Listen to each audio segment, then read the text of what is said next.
What's up, Who Dat Nation? We are back with another pregame show for Boot Crew Media. Christian Vogel here with John Hendricks. Saints Seahawks Week 5. It seems like it's do or die for the Saints. And after the tough loss in London, 1-4 start, that could be really rough. So we'll see if they can get to 2-3. In order to do that, they're going to need a big boost from their offense. And before we get into that, John, it was a really, really busy Saturday for the New Orleans Saints. A lot of roster moves to go over. So I'll just go through the list and then we can analyze them after. But Tony Jones Jr. gets waived. PJ Williams goes to injured reserve. Malcolm Roach gets activated from injured reserve.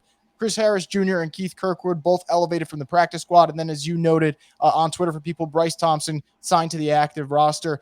I guess we'll go with the main news here first. PJ Williams to injured reserve. What was your kind of main takeaway from that? I know he was, dealing with an injury this week, but what's kind of your thoughts on that it's not just going to be a 1 week absence for PJ Williams?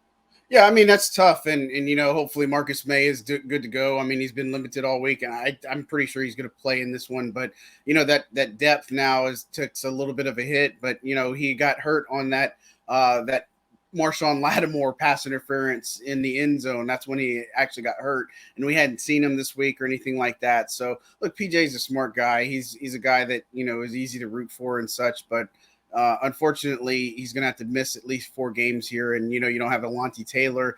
He's dealing with the MCL sprain. He said, look, he hopes to be back in a few weeks and such. But right now, Marcus May is going to have to get it done. You got Justin Evans there. And, again, it's about timing, right? So you got Paulson Adebo opposite of Marshawn Lattimore. You're probably going to throw Bradley Roby in the slot. So it's not as big of a deal right now, given that Marcus May would come back. But, look, behind him, Justin Evans is a guy. You mentioned Bryce Thompson, a guy that stood out a lot in training camp. He can play a lot of the versatile roles that the Saints are looking for. And so special teams is going to be the big reason why they made a bunch of these moves. Yes, certainly. And, Malcolm Roach coming back, that's a guy who we talked in preseason, flash there. I don't know if it's necessarily saying, hey, Malcolm Roach will come in and push for a starting job, but how prominent of a role should we expect early from a guy like him who knows how to make noise in the middle of that defense? Yeah, look, and I think that's really encouraging because, look, a guy like Kentavious Street is picking it up too. And you've had Shai Tuttle have some pretty good games here, David Onyemata, and they're still trying to figure some things out. But look, Malcolm Roach was having some of the best training camps that we've seen. I think it started kind of slow for him. He was kind of on like that third team rotation, even a little bit below that in training camp. But then when he reached the week against the Packers, he just hit another level and he looked outstanding. And so he had a little procedure on his ankle, so that's really what ended up happening there. But, again, those types of things happen throughout the course of the year. I think that it's a good sign to see him back in the lineup, if you will. And so, look, I'm really interested to see how he does, A, against the run, and then, B, how he can generate some pressure up the middle. Yeah, and, another player that was mentioned in all the, plethora of moves they made today, Chris Harris Jr. coming up from the practice squad. This is a player that, 5 years ago, you tell Saints fans that they're in on Chris Harris Jr., and it is go time. Even I would say 2 years ago when he was deciding between the Chargers and even the Saints who were interested, that was someone that piqued a lot of the fans' interest because of the way he plays in the slot. He's getting elevated to the active roster. What have you seen from Chris Harris Jr. so far? I know people might think, hey, maybe he's lost a step, but guys like him, they're proven players. They're always playing with a chip on their shoulder. What did you kind of see from him throughout the week?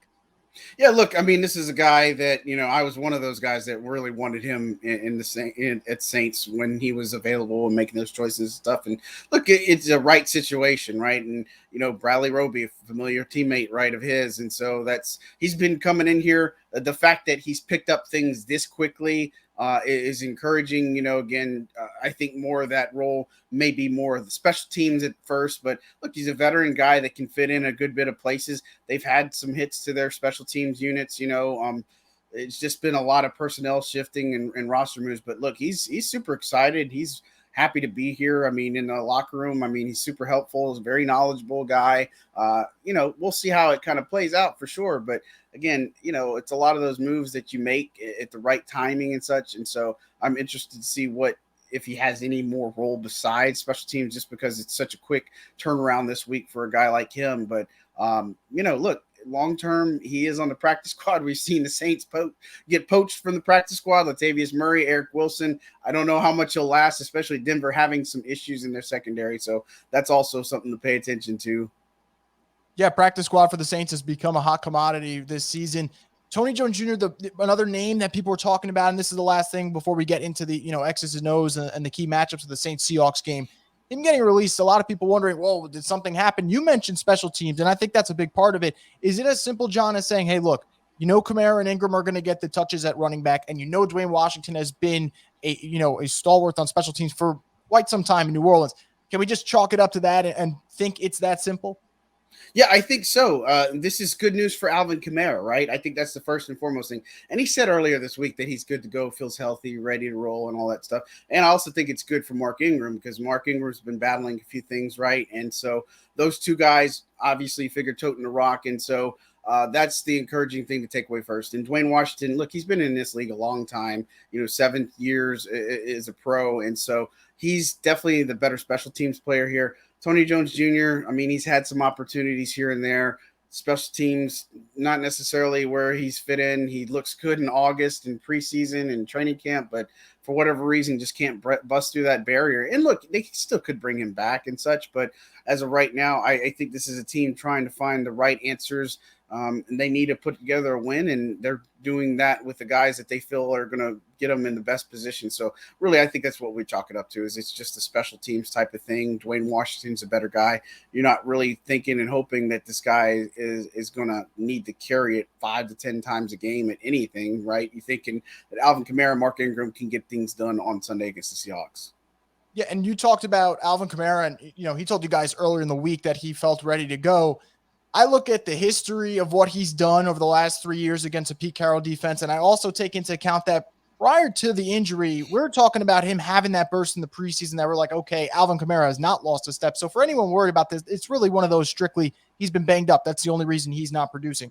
That being said, if he feels comfortable, and this is a week that rib cartilage injury isn't bothering him, am I crazy to think this is the type of performance that he could have where it's, hey, we look at this game and we look at the box score and it's 120 plus scrimmage yards, a touchdown or two. Like, I think it's setting up to be one of those games from what you've heard from him and also what you've seen Alvin against Seattle in the past. What do you kind of think for this weekend?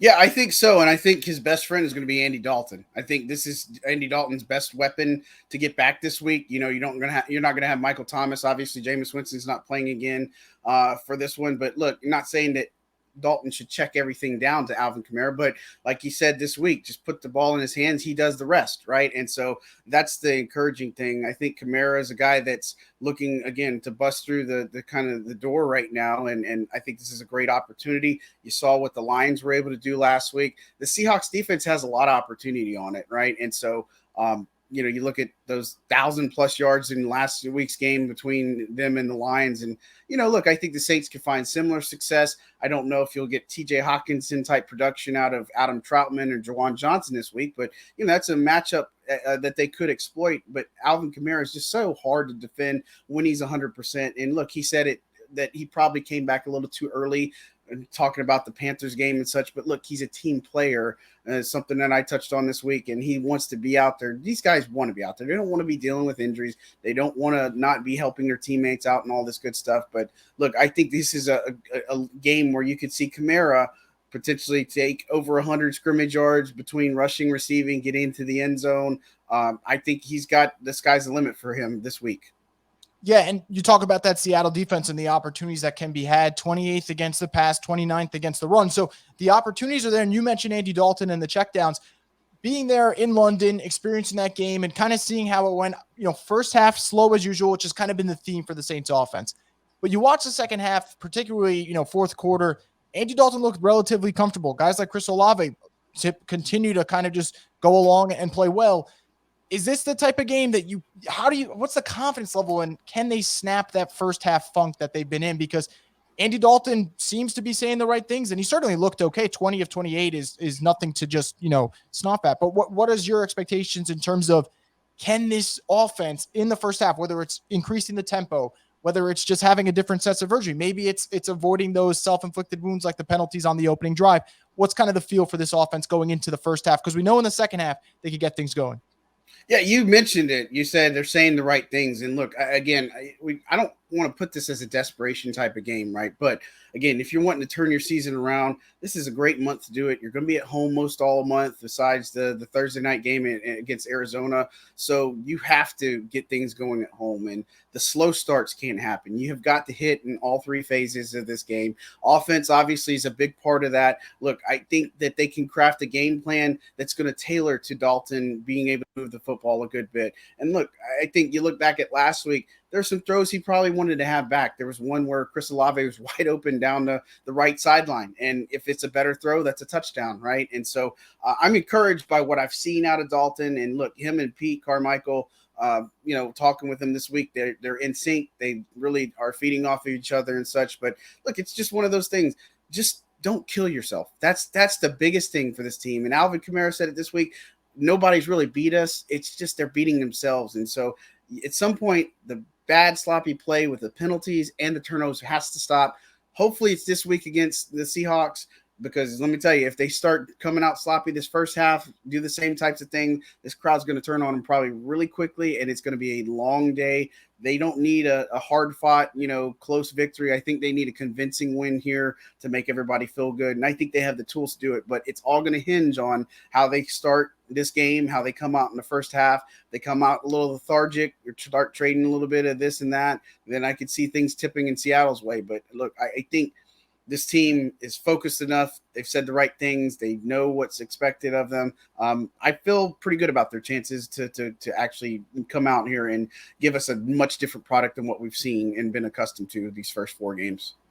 Yeah, and to your point, John, this is a defense in Seattle that just gave up 45 to the Lions. So a lethargic start for the Saints is not something that Saints fans will be okay with. That will definitely ruffle some feathers in the Who Dat Nation. But we talked about Kamara, we've talked about Andy Dalton, and Chris Olave has been excellent through the first 4 games of his NFL career. The two concerns right now, injury-wise, would be Michael Thomas and Jarvis Landry. We know Michael Thomas isn't playing because of the toe injury. Jarvis Landry listed as questionable. I don't know if the Keith Kirkwood move is a precursor to that. Maybe it's special teams. Maybe it's just an insurance plan in case. But between those two wideouts in Michael Thomas and Jarvis Landry, what has Dennis Allen been talking about with you guys? At least, do you have any inclination as to when we might see 13 back, and if we'll definitely see Jarvis Landry this weekend? Yeah, look, he's optimistic about Jarvis, right? He said that he feels good about him playing on Sunday. So I think that's the first takeaway. With Thomas, the toe injury, he's doing the rehab process. And I think the biggest thing right here is that he hasn't been put on IR. So obviously it doesn't seem like it's an injury where you're like, okay, this guy's going to be out an extended amount of time. Maybe it's something that he can come back, because if it hits that 4-week threshold and he's still not on the field, then you become a little bit concerned. So I think that's the biggest encouragement right there. But look, Keith Kirkwood, I say this, but Deontay Hardy last week putting a football on the ground with the punt. Maybe they don't use him this week. Maybe he's a healthy and active, and that's why you bring up Kirkwood to do a couple other different things for you. But it just really depends. But Landry is, for all intents and purposes, supposed to play. Olave has obviously been outstanding for this team. Marquez Callaway has obviously found a good bit of resurgence for a guy that was probably 5th or 6th on the depth chart at first going into camp. He's really turned things around for himself, especially with not having Mike in there. So, look, I think there may be a surprise or two, or maybe it wouldn't be surprising if you see Hardy, a guy like him that's inactive, a healthy inactive next week. But, look, he needs a chance to redeem himself. But, look, it's been a while since we've seen Deontay Hardy do a lot in this Saints offense, or just special teams or anything like that. So maybe they go with a different guy like Kirkwood that can give them a different type of something. I don't know. I don't think it's a return game, but at least it's something in special teams value of getting him elevated for this roster and for this game day tomorrow. Yeah, no, that'll definitely be something we should keep an eye on. Now, we talked about the offense. You just mentioned maybe something strategically different to special teams. We'll have to wait until Sunday's kickoff to see what happens there. How about the defense? I know the defense kind of seems to be the saving grace of this team. They played well for the majority of this NFL season. But, the Vikings game, there were moments where it did look shaky, and that could have been a matchup situation. Justin Jefferson had some moments where he was lined up against Pete Werner, DeMario against Adam Thielen. Those are mismatches that the Vikings did a good job of creating. But going into this Seattle game, I think before the season starts, people might say, hey, Geno Smith on the schedule, this could be a very favorable one. But we go and see Geno Smith drop 48 points with that offense against the Lions, and he's done an excellent job completing over 77% of his passes. what are some matchups that you're kind of looking at from that side of the ball, the Seattle offense versus New Orleans defense, that you think are probably going to dictate this game outside of what we talked about with the offense already? Yeah, look, I think Gino's been playing smart. He's been playing good, and he's efficient, right? And, you mentioned the 70+% in passing accuracy, and so for me, it's can they get pressure on him, because I think he's a guy that wants to put the ball out pretty quickly. You got DK Metcalf, Tyler Lockett, obviously. Good tight end help. Rashad Penny's good at getting out in space and such. So that's going to be my biggest thing, because the Lions didn't get a single sack on him last week. I mean, it was just, I don't know. I don't think you can take everything for face value against the Lions, because their defense has just been pretty bad right now. But look, I expect the Saints to try to be in that mid area where, Geno can take off with the football, right? And this is a different Geno Smith than they played last year, and they know about it. But, where's the line of being too aggressive versus being aggressive enough to affect him, disrupt some of his timing, his routes? And look, I think the keys for me, obviously, I talked about it a little bit, or wrote about it a little bit this morning, but, the matchup. Marshawn Lattimore needs the rebound game, because Justin Jefferson looked really good against him last week. And so I'm really interested to see how he does against DK Metcalf. I think that was a good bit of humble pie that he had last week. This is going to be the week that I feel like he turns it up again. And look, on the opposite side, Paulson Adebo, this is going to be his second game where he goes in more of the full-time role, right? Because they eased him in against the Panthers.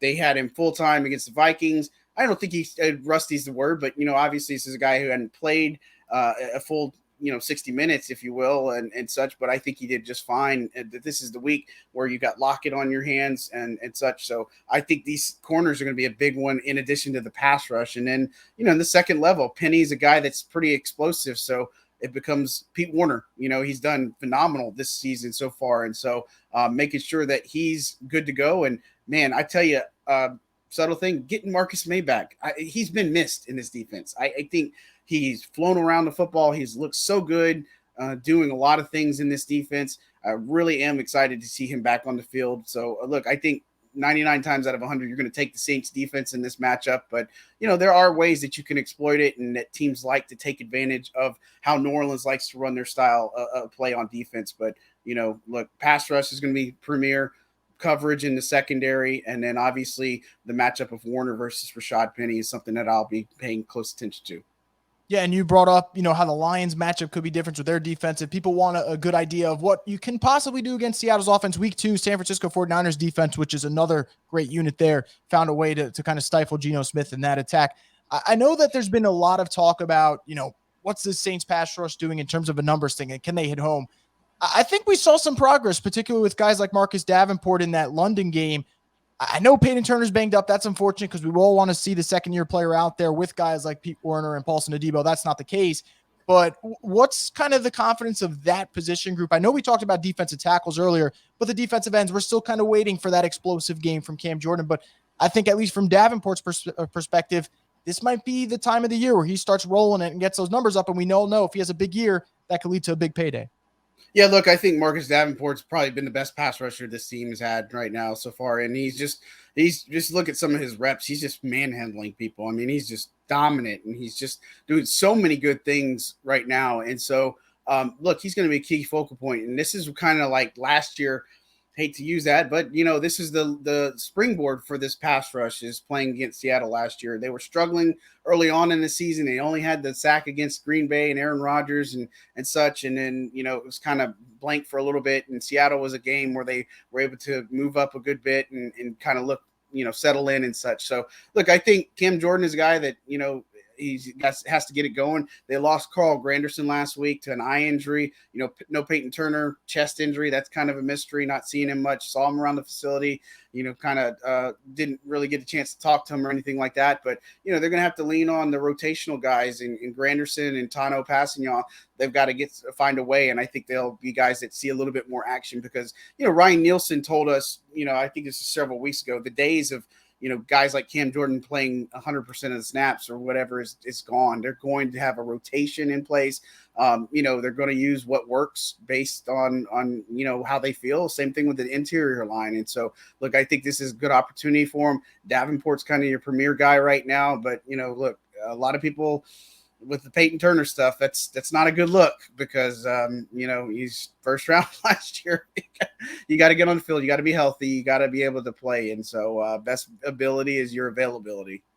Yeah, especially when his draft class members of Adebo and Warner are out there contributing at a significant rate. John, you said you didn't really want to press the panic button or say, oh, you got to win this game. But obviously 1-4 looks a lot different than 2-3. And we'll finish on this note. You're in the locker room all the time. You may not say it. Maybe other people won't say it in terms of, oh, if they don't win this game, the season could be over or whatever. How do the players feel about it going into this one? Well, the players are good. I mean, everybody, the morale's good. Nobody's getting on themselves or anything like that. So it's there. I think people are still bought into DA and his philosophy and everything like that. But, again, at the same time, the talk and everything that we've seen, it's got to equivalent to wins. And again, this is a long season. That's something that they've really stressed about. It's a 17-game season, 18-week season, if you will. And so this is the one that they're hoping it kind of turns the corner. And again, if they lose tomorrow without the self-inflicted wounds, that's one thing. But if they do the same thing over and over again, where you turn the ball over, you have penalties, you've got 10 plus penalties for 100 yards, then the heat pressure cooker is going to turn up. Now, I don't think DA's job is, by any means would be on the hot seat or anything like that. But this is a team that's way too talented and has got too much leadership on it to just roll over and just not play and just be as bad as what we've seen. And so, look, it might get a little bit uncomfortable if they do lose this game. But, at some point, I feel good about where we're at and, about the good week of practice and all that stuff.